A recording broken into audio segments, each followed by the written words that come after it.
সবার চেয়ে ভালো খেলেছে ফাহমিদুল। এদের আগে আমাদের আরেকটা ঈদ চলে এসেছে, হামজা চৌধুরীর মাধ্যমে আমরা একদিন বিশ্ব দরবারে এবং বিশ্বকাপ খেলবো ইনশাল্লাহ। আজকের ম্যাচ ঘিরে আমরা ম্যাচ খুব উপভোগ করছি। হামজা চৌধুরী অসাধারণ খেলছে, লাস্ট আলামিন অসাধারণ খেলছে, ফাহমিদুল অসাধারণ খেলছে, অনেক ভালো খেলছে। আমরা সিঙ্গাপুরের বিপক্ষে ইনশাল্লাহ 3-0 করে জিতবো। হামজা চৌধুরীর প্রথম গোল আমাদের প্লাস পয়েন্ট। হামজা চৌধুরীর গোলটা 100 হয়েছে আর সব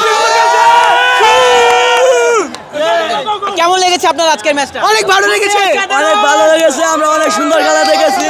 আমরা সিঙ্গাপুরের সাথে খেলতে চাই, আমরা সিঙ্গাপুরের সাথে ম্যাচটা দেখতে চাই।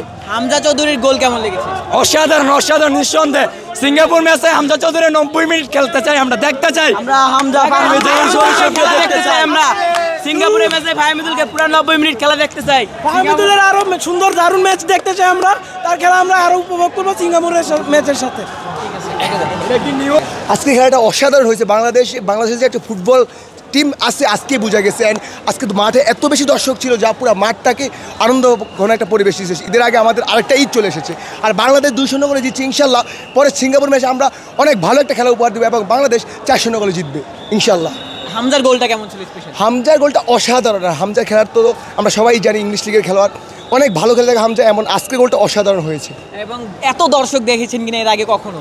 বাংলাদেশ ফুটবলে 90s ছাড়া এত দর্শক দেখা যায় না। আবহানী মোহামেডানের খেলা ছাড়া বাংলাদেশ ন্যাশনাল টিমে কখনোই এত দর্শক দেখা যায় না। আজকেও অসাধারণ দর্শক হয়েছে এবং ইনশাল্লাহ নেক্সট ম্যাচে আরও বেশি দর্শক হবে। আমরা আশা করি সামনে যে 10 তারিখের ম্যাচ আছে সিঙ্গাপুরের সাথে, বাংলাদেশ 4টা গোল করবে এবং যে হামজা চৌধুরীকে যে আশা আকাঙ্ক্ষা নিয়ে বাংলাদেশ টিমের মধ্যে নিয়ে আসা হয়েছে, আমরা আশা করি এই হামজা চৌধুরীর মাধ্যমে আমরা একদিন বিশ্ব দরবারে এবং বিশ্বকাপ খেলবো ইনশাল্লাহ।